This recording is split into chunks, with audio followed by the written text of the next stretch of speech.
हमारे YouTube channel को subscribe करें और बेल आइकन दबाना न भूलें।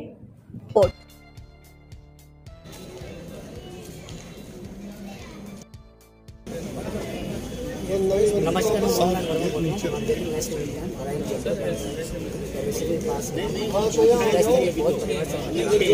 बहुत चक्र परिवर्तन दिवस मनाया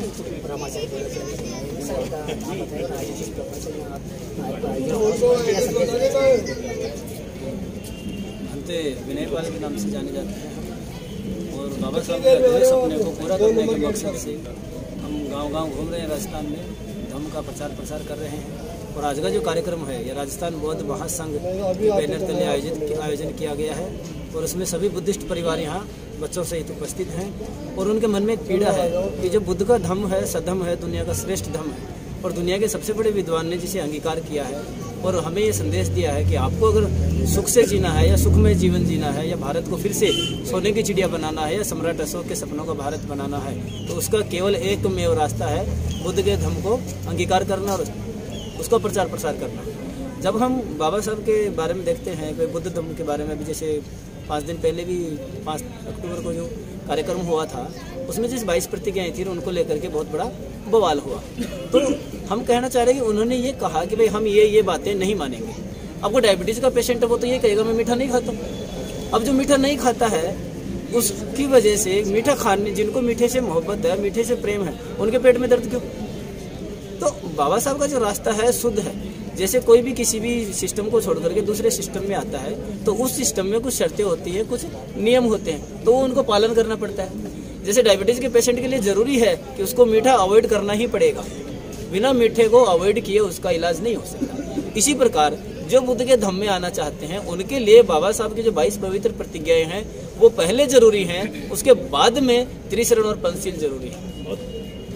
और जो भारत को बौद्धमय बनाने का बाबा साहब का जो सपना था उसी सपने को साकार करने के लिए आज राजस्थान की धरती पर जयपुर जिले में जो राजस्थान बौद्ध महासंघ के बैनर के नीचे जो कार्यक्रम हो रहा है उस कार्यक्रम के लिए प्रत्यक्ष और अप्रत्यक्ष रूप से सभी भागीदार कार्यकर्ताओं को कार्यकारिणी की जो इकाई है उन सबको साधुवाद देते हैं। और इसी के साथ हम अपने तथागत के उनमें पहला सील है अकारण किसी भी जीव की हत्या नहीं करेंगे, प्राणी हिंसा से दूर रहेंगे, लड़ाई झगड़ा नहीं करेंगे। दूसरा है चोरी नहीं करेंगे। तीसरा है कि व्यभिचार नहीं करेंगे। चौथा सील है झूठ नहीं बोलेंगे, चुगली नहीं करेंगे, गाली गलौच नहीं करेंगे और कड़वी बात नहीं बोलेंगे, किसी को ताना नहीं मारेंगे। तो वाणी का ये सील है। 5वां और आखिरी सील उपासकों के लिए वे किसी भी प्रकार का नशा नहीं करेंगे। गुटखा, बीड़ी, सिगरेट जो अन्य संप्रदाय से या अन्य धर्म से बुद्ध धर्म में आना चाहता है उसके लिए पहले ये जरूरी है कि वो 5 सीलों को धारण करे। और जब वो 5 सीलों को धारण करता है उसका जीवन सुखमय होता है तो उसे लगता है कि क्यों न मैं इसे परमानेंट रखूं। और जिन्होंने ये विचार 2500 साल पहले दिए थे मनुष्य को सुखी जीवन जीने के लिए मैं उनको अपना श्रद्धाभाजन बनाऊं और अपना जो है तन मन धन है जो उनके विचारों को प्रचार प्रसार करने के लिए समर्पित करें। तो एक बौद्ध का कर्तव्य है कि वह बुद्ध के धर्म को धारण करे और धारण करने के साथ उसका प्रचार प्रसार भी करे। अगर वह प्रचार प्रसार करने में भागीदारी नहीं निभाता है तो बाबा साहब और बुद्ध कहते हैं कि वो बुद्ध का शरणागत उपासक नहीं हो सकता। जिसकी दूर दूर तक गूंज होगी क्योंकि अब धम्म चक्र चल पड़ा है। अब ये धम्म चक्र रुकने वाला नहीं है। ये द्वितीय बुद्ध शासन भगवान का आरंभ हो गया बाबा साहब के साथ और ये 65-66 साल हम थोड़े गफलत में रहे, भ्रमों में रहे, लेकिन अब हम बहुत ही सजगता पूर्वक काम करते हुए जो बाबा साहब का सपना था बुद्धमय भारत बनाने का और बौद्ध समाज की रचना का उसको पूरा करने में धीरे धीरे सक्षम होते जा रहे हैं। यहाँ पे बैठेंगे।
स्वागत।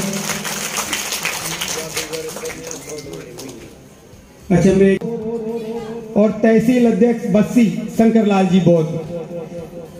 मैं जयपुर जिला यूनिट का महासचिव गुलाब चंद बौद्ध। ये सर हमारी जयपुर यूनिट है और इन्होंने समथिंग 20 से 25 दिन से, जब से हमें प्रदेश से केंद्रीय कार्यकारिणी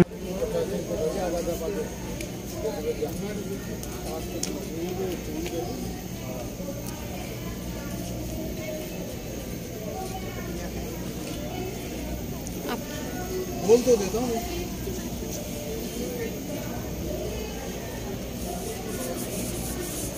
कौन सी मीडिया से बेटा?